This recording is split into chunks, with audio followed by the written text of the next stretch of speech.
My name is Temidayo Abudu-Makanjuola. I am a filmmaker, writer, director, producer, foodpreneur. I also kind of just got into food as well, and I've been making movies, films, TV for 10 years, mostly producing. And I'd say like in the last 3 years, I've been writing and directing film and TV. I used to kind of do food. I started a catering company when I was like in my 20s. I was like 23 or 24 for a couple of years. And I kind of left that behind to focus on a career in filmmaking and TV and film. So from like, I guess 2015 up until 2025, I've fully been, kind of working in film as a producer mostly, and then most recently as a writer and director. And then at the end of 2025, I decided I wanted to kind of try my hand back into food. And I've been doing that the last few months. So it's been an exciting time trying to juggle the two worlds. But yeah, it's been really fun. I was always actually interested in film, even before I got into food. I'd say, my love for food, I guess, was like distracted me from not being able to get into film when I wanted to.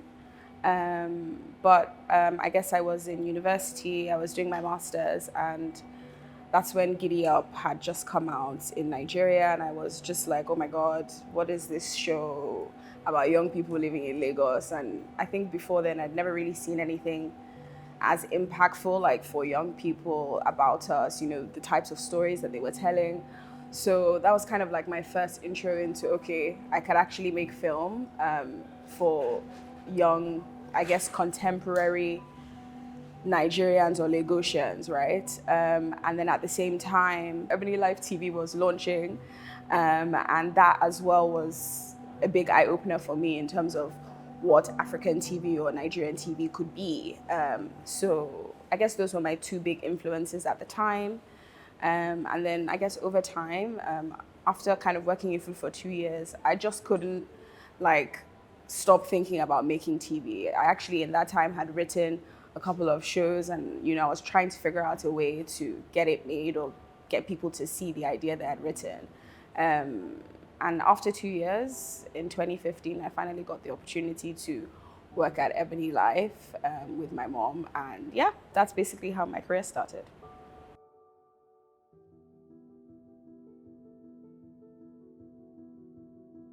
Personally, I think, you deal with like navigating power dynamics and how to kind of get what you want generally. As a woman, I guess you're always kind of looking for people to believe in you and believe that you can do something. But from personal experience, I've grown up in my career around a lot of successful women, whether it's in production or behind the camera, the people that are in charge. A lot of them have been women. When I kind of wanted to leave producing and go and then wanted to go into directing, that's kind of when I felt, okay, this is really a male-dominated field, because you don't really, of course, there are a lot of female directors in Nigeria, but you want to say, well, now there are a lot of very successful female directors, but at the time, it seemed like the men were kind of dominating, and were getting opportunities. So I guess you just have to kind of believe in yourself. You have to find people that believe in you, and you just got to keep pushing and keep shouting to the world that you can do it, and prove that you can do it. Where is the money? Like, who controls the money? And I think that that's the question, is who controls the money? So yes, there are a lot of female filmmakers, female directors, but how do they get the funding? And I think that's how it can be more sustainable for women. I don't know if Nigeria is fully a place where everyone that has money would invest in a woman. And I think that's probably like the number one thing we have to look at. Yes, of course, there's people that have the backing, they have the experience. There's people that have the backing, they have the experience. They can probably walk into any room and convince someone to give them a bunch of money or give them money to make a film or to fund their film or to fund their dream. But I think men find it a lot easier to get people to fund their ideas and fund their dreams than women do. And I think that's it. So in terms of female creators, female directors, there's a lot of them. There's a lot of very talented female creatives, female filmmakers. But how many can get the people that have the money to invest in them? I think that's probably where we need to look at.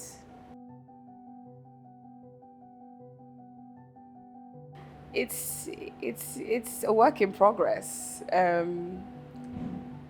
You kind of, I guess, build relationships over time. Like I said, I had been producing for almost 10 years before I was able to kind of make my own film by myself. And you build relationships over time. You kind of show people what you can do and how well you can do it. And you convince someone out there to give you the opportunity to make that film or to make that TV show or to give you the opportunity to commission a project with your company. But I think it takes time and it takes experience to show people that you can do something and show them that you can do it well.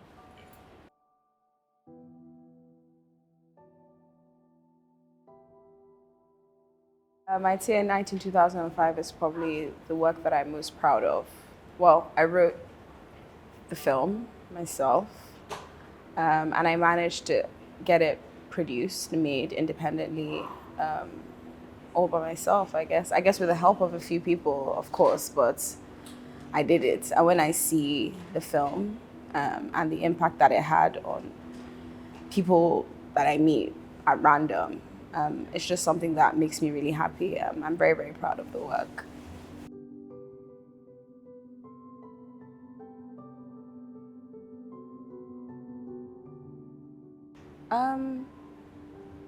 I guess with that film in particular and the subject matter, which is, I guess, quite a sensitive subject matter concerning women in this country, in the environment that I've grown up in, and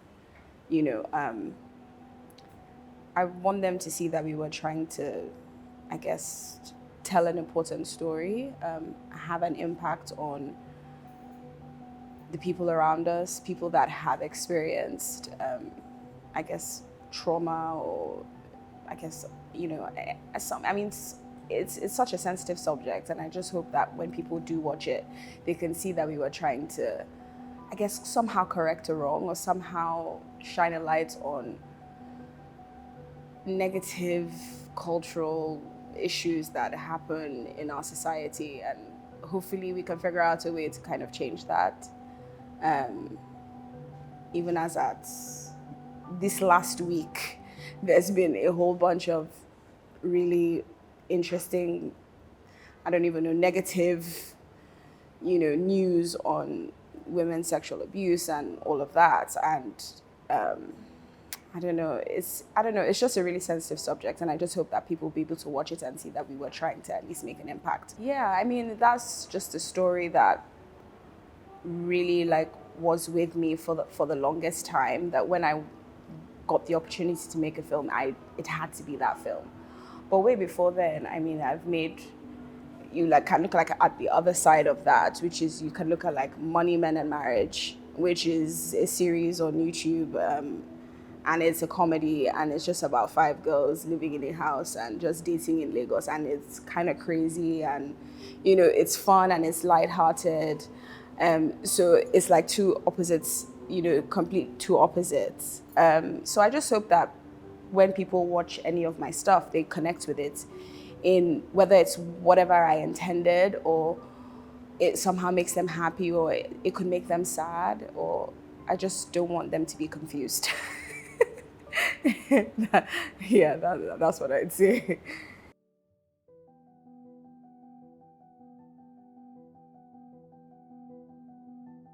There's so many. I don't know how to pick one. Genevieve Ume Uzoamaka, as well as those are really like, I think, two powerful actresses that I think are gonna go really far. In production, directing, writing, there's so many. There's Mimi Bartels, there's Blessing Uzi, there's Nora. There's a few women who are doing like really amazing things. It's hard to like say one person.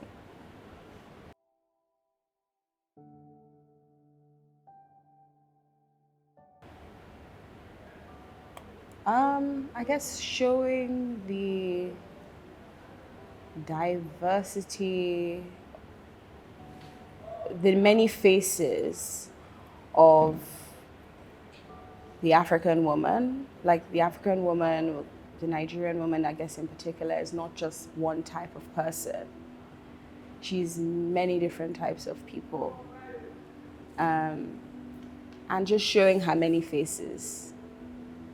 Because I think a lot of the stories that I write have a woman at the center of it. And she's always different. And I think the world still hasn't seen, they've only seen a tiny part of what an African woman is, or like a modern African woman.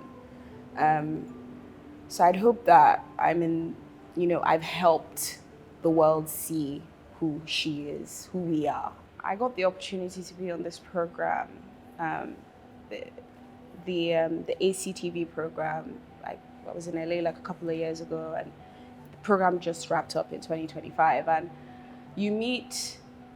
there's actually a lot of women on that program. I don't think it was on purpose, but it just goes to show that women are dominating the industry. And you meet women from Kenya, South Africa, Ghana, Nigeria, and yes, we all have things in common, but we're all so different as well, whether it's in personality, whether it's the way we dress, what we want for our futures, how we live our lives, our families and whatnot. We all have things that are common, but we're also very different. And it just kind of showed me that there's so many ways that the African woman can be represented. And we only usually, the powers that be, I guess, only really give us a very small part or window to show that or to showcase that. And so it's really up to us to figure out how to get our stories out there to the world, to see who we are. So yes, I do feel a responsibility.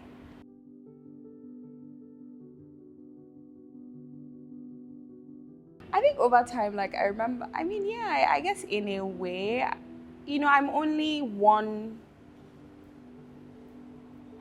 person, and I guess I only have like my own experiences to I guess impart in my films and in my stories, right? But I do think that I have represented different types of women, different types of Nigerian women in the different, I guess, films, TV shows that I have made, from like On the Real, which are supposed to be like, I don't know, young reality TV stars, to Money, Men and Marriage, to A Night 2005, to Blood Sisters. Like there's so many female characters that I've written or helped write. And there's so many more as well coming. So yeah, I guess I have done that in a way. But I would hope that people would see my work and also think that and feel that. I don't want to spoil it for anyone that hasn't seen it, but like the end of The Night 2005 is like, I guess, a complete turn. Like you're not expecting the women to do what they did at the end of that film. So yeah, I guess sometimes you don't want to play into stereotypes. Sometimes you do because it works. Um, yeah, I guess so. Yeah. I just have this. I don't know what it is. I think I just always feel like I just have something to. If I have something to say, I just want to be able to express myself creatively, and I think that like yearning to want to continue to create is really what pushes me to keep going every day, whether that's in like making a film or in making food. Like I just, or I just feel like I want to continue to express myself creatively. Um, Whether it connects or it doesn't always, I guess that it really shouldn't be my problem, to be honest. I just want to be able to continue to create. And I think that's what every day I'm like, okay, what am I doing today? What am I writing today? Or, you know, it's just like, I guess, a car or an engine that just keeps moving and moving. And yeah, I guess that is what it is, yeah.